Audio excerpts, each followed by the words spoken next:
Hey everyone, welcome back. Starting with Stripe is exciting, but beginners often make a few key mistakes. Let's go through them so you can avoid headaches.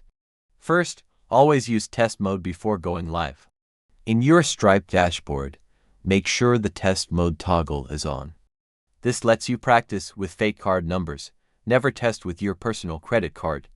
Next, fill out your business profile completely. Go to Settings and then Business Details.